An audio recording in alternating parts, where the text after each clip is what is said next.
Good morning, good afternoon and good evening जो भी जिस समय लेक्चर देख रहा है।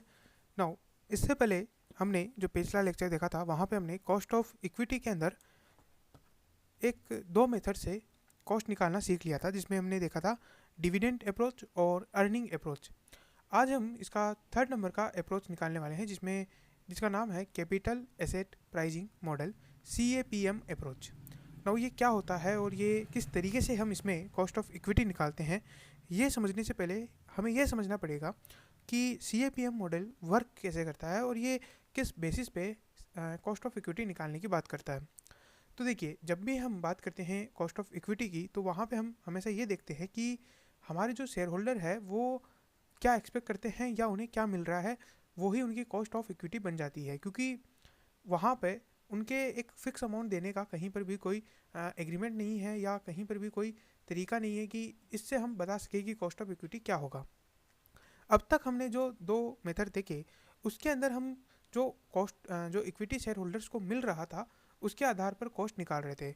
बट CAPM मॉडल उनके एक्सपेक्टेशन के आधार पर कॉस्ट निकालता है।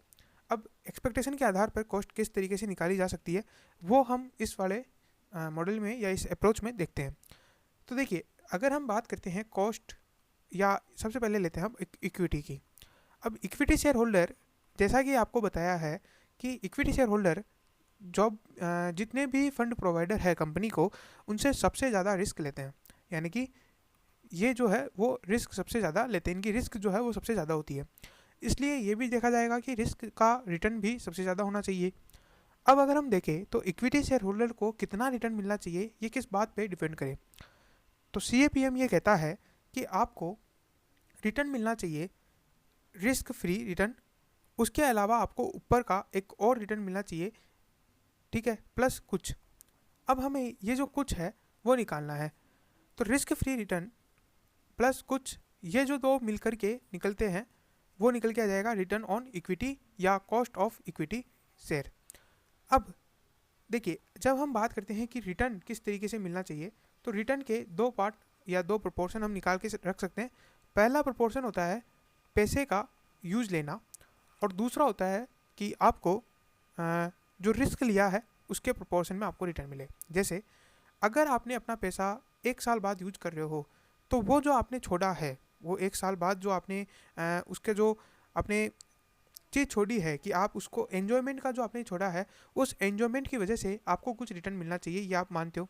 जहाँ पे आपको पूरा पैसा बिना किसी रिस्क के मिलेगा, यानी कि आपको वो जो पैसा है आपने बिल्कुल गवर्नमेंट के को दिया है, और गवर्नमेंट आपको, जैसे मान लीजिए आप 100 रुपये गवर्नमेंट को देते हो और अगले साल गवर्नमेंट आपको 104 रुपये देती है, तो गवर्नमेंट के पास आपकी कोई रिस्क है नहीं। तो इस तरीके से वो हो गया कि 4% तो रिस्क फ्री रिटर्न हो गया। अब उसके बाद में अगर आप गवर्नमेंट को छोड़ करके बैंक में पैसा लगाते हो तो थोड़ी रिस्क बढ़ जाती है, क्योंकि बैंक हो सकता है डूब जाए। बैंक के बाद में अगर आप पैसा लगाते हो, जैसे किसी डिबेंचर्स या किसी को लोन देते हो, तो वहाँ फिर थोड़ी और रिस्क बढ़ जाती है। उसके बाद अगर आप देते हो, जैसे किसी शेयर मार्केट में लगाते हो, तो वहाँ पे रिस्क और ज़्यादा इंक्रीज हो जाती है। तो इस तरीके से रिस्क जो है इंक्रीज होती जाती है, और रिस्क जैसे जैसे इंक्रीज हो रही है वैसे वैसे आपकी अमाउंट भी इंक्रीज होना चाहिए, आपका जो रिटर्न है वो भी इंक्रीज होना चाहिए। तो यहाँ पे फॉर्मूला बन के आया कि cost of equity is equal to RF plus RM minus RF multiply by beta.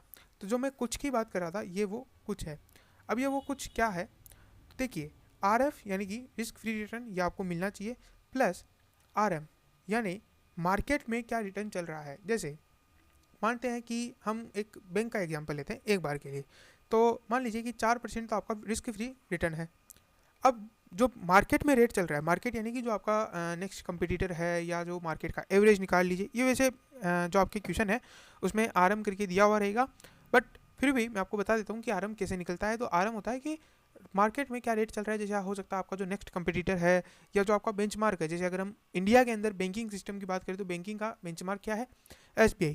तो आप SBI की रेट ले सकते हो, या फिर आपके जो नेक्स्ट कंपटीटर है, जैसे अगर आप बैंक ऑफ महाराष्ट्र है, तो महाराष्ट्र एक रीजनल बैंक है, तो महाराष्ट्र के अंदर जो रीजनल बैंक है या किसी और स्टेट के अंदर जो रीजनल बैंक है, उनकी आप रेट ले सकते हो। या फिर आप इंडस्ट्री में जितने भी बैंक है उनकी एवरेज ले सकते हो। तो यहाँ पे आप एक रेट निकालते हो, अपने अपनी चॉइस है किस तरीके से आप RM निकालते हो।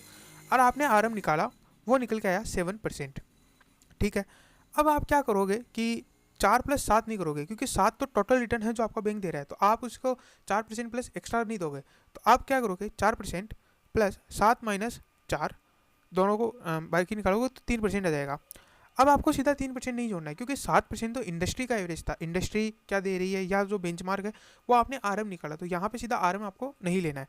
अब आपको क्या करना है, ये जो 3% है ये निकाला गया है कि टोटल में आपको रिस्क का कितना प्रीमियम है, यानी कि रिस्क प्रीमियम कितना है। अगर आप रिस्क लेते हो, ये वाली रिस्क लेते हो, तो आपको कितना प्रीमियम मिलना चाहिए, कितना रिटर्न एक्स्ट्रा मिलना चाहिए, ये आ गया 3%। लेकिन अब यहाँ पे आपको ये निकालना है कि आपके अंदर वो रिस्क कितनी है। जैसे अगर हम बात करें एसबीआई में और एक रीजनल बैंक लेते हैं, या एक एसबीआई लेते हैं और फिर एक फॉरेन बैंक लेते हैं, तो फॉरेन बैंक में रिस्क ज़्यादा रहेगी और इन कंपेरेटिव ऑफ एसबीआई। तो यहाँ पे अगर हम देखें तो रिस्क ज़्यादा है। तो ये बीटा क्या बताता है, ये बीटा बताता है आपका रिस्क का वेटेज कितना है। जैसे अगर हम करें कि मान लेते हैं एक इंडस्ट्री लेते हैं, जैसे ऑयल एंड नेचुरल गैस है ना, जिसमें पेट्रोलियम वगैरह प्रोवाइड कराया जाता है। अब इसमें 3 कंपनियां हैं हमारे पास, एक है हिंदुस्तान पेट्रोलियम, एक है इंडियन ऑयल कॉरपोरेशन, एक है भारत पेट्रोलियम। अब ये 3 कंपनियां, अब इन तीनों का मान लीजिए कि जो इंडस्ट्री एवरेज है वो आती है 20%, लेकिन वो जो 20% है रिस्क प्रीमियम तीनों में बराबर तो नहीं होगा। हो सकता है हिंदुस्तान पेट्रोलियम में रिस्क ज़्यादा हो और इंडियन ऑयल कॉरपोरेशन में रिस्क कम हो और भारत पेट्रोलियम में नॉर्मल रिस्क हो। तो यहाँ पे आपको क्या करना है, तो जिसका जितना रिस्क है उसका उतना वेटेज आपको निकालना है, और वो जो वेटेज है उससे फिर आपको रिस्क प्रीमियम को मल्टीप्लाई करना है। तो ये आपको समझ में आया। सीएपीएम क्या बोलता है, सीएपीएम ये बोलता है कि रिस्क प्रीमियम यानी कि रिस्क की वजह से जो रिटर्न आपको एक्स्ट्रा मिल रहा है उसको आपको मल्टीप्लाई करना है उस कंपनी के बीटा से। उसको मल्टीप्लाई करने के बाद जो आपको आएगा उसको ऐड करना है रिस्क फ्री रिटर्न से, क्योंकि रिस्क फ्री तो आपको हमेशा मिलेगा, क्योंकि वो पैसे के यूटिलाइजेशन के लिए मिल रहा है। आपने जो अपना एन्जॉयमेंट खोया है उसकी वजह से मिल रहा है, टाइम वैल्यू की वजह से मिल रहा है। ठीक है, रिस्क का उसमें कोई रोल जो है वो नहीं है। और जैसे जैसे रिस्क बढ़ता जाएगा आपको रिस्क प्रीमियम बढ़ता जाएगा, और रिस्क प्रीमियम को आपको अपने बीटा से मल्टीप्लाई करना है और उसको फिर ऐड करके निकालना है। चलिए इससे रिलेटेड हम एक क्वेश्चन देख लेते हैं ताकि ये और क्लियर हो जाए। तो ये हमारा क्वेश्चन है सीएपीएम मॉडल का। तो यहाँ पे compute cost of equity if risk free rate of return is 10%, the firm's beta equals to 1.75, यानी जहाँ पे लोग एक का उठाते हैं, इसका जो रिस्क है ना उसका वेटेज कितना है 1.75। अब इसको हम इस तरीके से भी समझ सकते हैं कि अगर मार्केट में 1% से ऊपर नीचे होता है तो इस कंपनी में 1.75 से ऊपर नीचे होगा। आप समझ रहे हैं, ये इस बात का जो है संकेत देता है। And the return on market portfolio is equal to 15%। तो यहाँ पे फॉर्मूला लगा लेंगे RF plus RM minus RF multiply by beta. अब कई बार क्या होता है RM माइनस RF ना दे करके वो ये दे सकता है रिस्क प्रीमियम कितना है, तो आपको ये याद रखना है कि रिस्क प्रीमियम इन दोनों का डिफरेंस कहलाता है। तो ये RF माइनस RF क्या हो गया, रिस्क प्रीमियम हो गया। अब यहाँ पे हम कैलकुलेट करते हैं, तो RF हमारा निकल के जाएगा 10% प्लस 15 माइनस 10, और बीटा यहाँ पे है 1.75।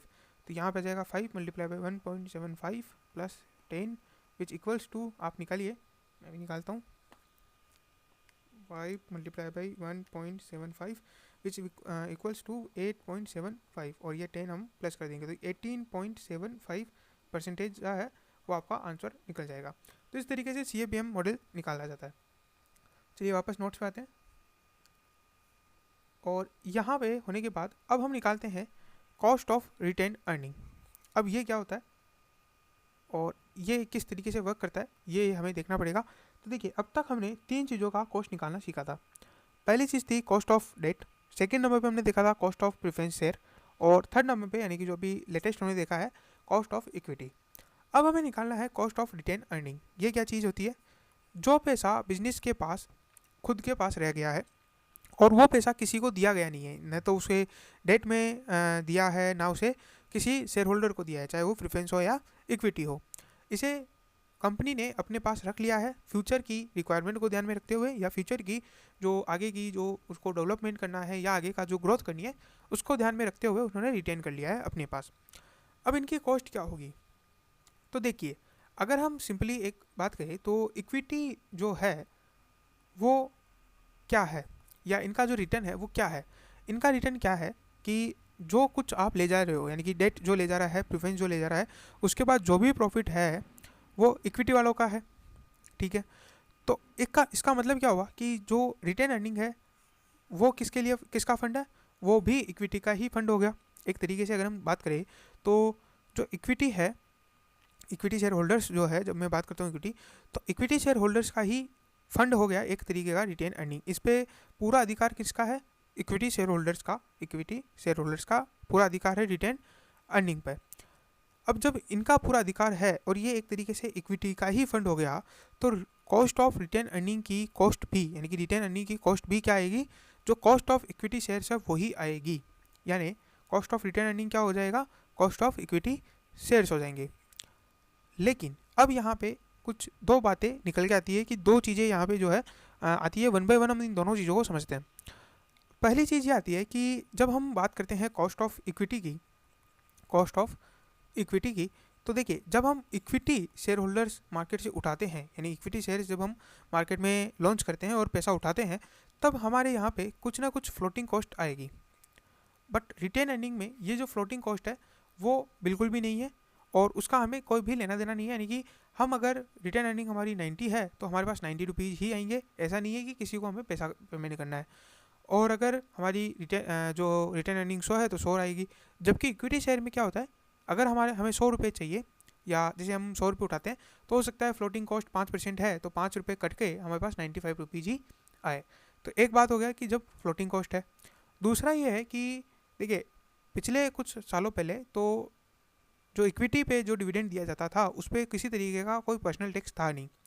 बट अभी क्या है, पर्सनल टैक्स है। और अगर आपने इस साल का जो आपके अमेंडमेंट आए हैं, यानी कि जो मई के अंदर एग्ज़ाम है, उसके अंदर डिविडेंड पे ही टैक्स जो है लगा दिया गया है, एवरेज रेट ऑफ टैक्स है। तो वहाँ पे अब पर्सनल टैक्स भी आ जाता है। अब देखिए अर्निंग पे, यानी कि जो रिटेन अर्निंग है उस पर जो पैसा कमाया जाएगा उस पर कॉरपोरेट तो ऑफकोर्स अपना एक टैक्स भरेगी, यानी कि जो कंपनी है वो तो टैक्स भरेगी। उसके बाद जब डिविडेंड दिया जाता था उस पर पहले तो वो एग्जम्प्ट होता था, बट नाउ वो अभी टैक्सेबल है। और अगर हम बात करें, कई बार ये टैक्सेबल हो सकता है, कई बार एग्जम्प्ट हो जाता है। तो अगर ये टैक्सेबल है, यानी कि जो डिविडेंड है उस पर पर्सनल टैक्स लगता है, तब तो इक्विटी की जो कॉस्ट है वो ज़्यादा होगी रेदर देन रिटेन अर्निंग। क्योंकि रिटेन अर्निंग का जो प्रॉफिट होगा या रिटेन अर्निंग पे जो हम कमाएंगे उस पर तो ऐसा कोई पर्सनल टैक्स लगने वाला नहीं है, क्योंकि वो पैसा भी जो रिटेन अर्निंग पे कमाया गया है वो पैसा भी कॉरपोरेट के पास ही रहेगा, उसे किसी को भी पेमेंट करने की ज़रूरत नहीं है। तो अब यहाँ पे हमने दो चीज़ें देखी, पहला फ्लोटिंग कॉस्ट और दूसरा पर्सनल टैक्स। तो इन दोनों को ही यहाँ से रिमूव करना पड़ता है। तो इन दोनों को रिमूव करने के लिए हम क्या करते हैं, जो कॉस्ट ऑफ इक्विटी आता है उसको मल्टीप्लाई करते हैं 1 माइनस टैक्स से, अगर हमें टैक्स का एलिमेंट रिमूव करना है, और उसे मल्टीप्लाई करते हैं 1 माइनस फ्लोटिंग कॉस्ट से, अगर हमें फ्लोटिंग कॉस्ट का एलिमेंट रिमूव करना है। तो यहाँ पे इससे रिलेटेड एक एग्जाम्पल देख लेते हैं, और वो एग्जाम्पल हम यहाँ पे, ये रहा हमारा, company wants to start new project for which it require 200 crore. The complete project is financed by retained earning. Current market price of equity share is rupees 200. Expected dividend per share is 15. Growth rate will be 5%. ठीक है, तो यहाँ पे अगर आप देखें तो इसका निकालना है अगर हमें कॉस्ट ऑफ रिटेन अर्निंग, तो कॉस्ट ऑफ रिटेन अर्निंग यानी कि के आर इज इक्वल टू के ई। अब के ई किस तरीके से निकालते हैं, हम के ई निकालते कि expected dividend per share is 15 rupees 15 and growth rate will be 5%।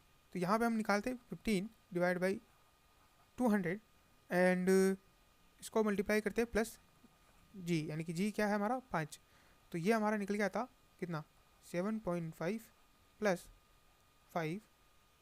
ठीक है, तो ये निकल गया था हमारा 7.5% प्लस 5%, ये और ये निकल गया था 12.5%। ठीक है, तो ये हमारा जो मार्केट है, सॉरी जो के ई है वो निकल के आ गया। अब यहाँ पे के आर जो है के ही बिल्कुल बराबर है, तो वहाँ पर के ई भी जो है वो हमारा निकल के आ जाएगा 12.5%। यहाँ पे ये चीज़ है। अब आगे देखते हैं, आगे हमें क्या दिया हुआ है कि एक और हमारा क्वेश्चन है कॉस्ट ऑफ रिटेन अर्निंग का।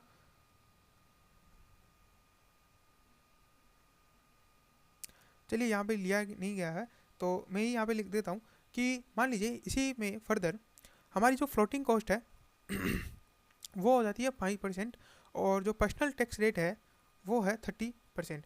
अब आपको निकालना है, तो यहाँ पे अगर हमें इस तरीके से निकालना है तो मैंने आपको बताया था आप ये किस तरीके से निकाल सकते हैं। आप ये निकाल सकते हैं कि multiply by 1 minus tax rate तो 0.30 और मल्टीप्लाई बाई 1 माइनस 0.05 यानी कि फ्लोटिंग कॉस्ट।